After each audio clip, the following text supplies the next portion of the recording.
Eccoci qui a Cantiamo Napoli, Franco D'Amore, ciao. Ciao bella, come stai? Tutto bene, grazie a te. Alla grande, non può andare meglio di così.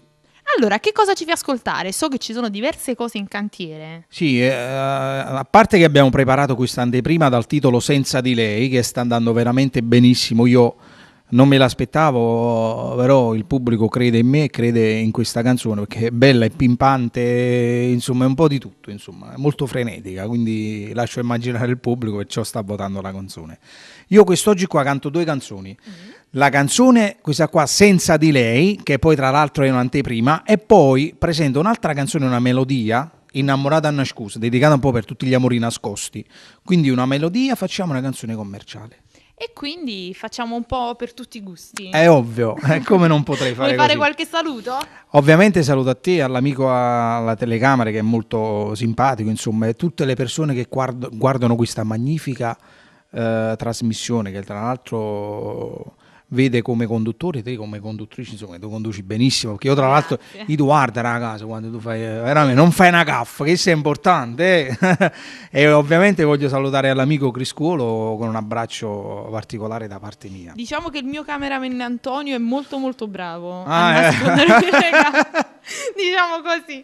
E quindi dopo questo dobbiamo salutare il nostro pubblico, perché noi siamo quelli di Cantiamo Napoli! Dalla voce di Franco D'Amore ascoltiamo Senza di lui. La sua distanza non l'accetto, ci sto male. Ci provo ma non riesco più a dimenticare, no.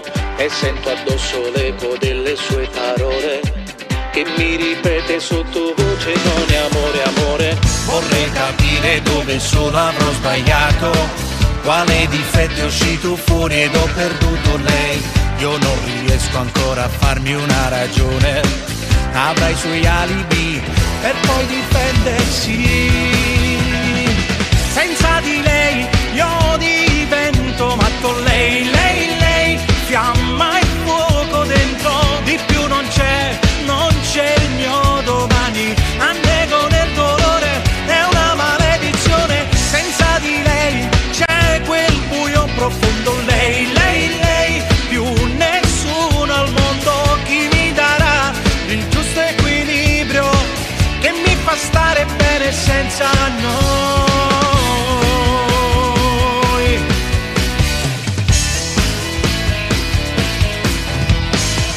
Rivedo in lei il mio futuro e il mio domani, e mi ritrovo qui da solo senza più noi due, strappando foto nella rabbia e nel dolore.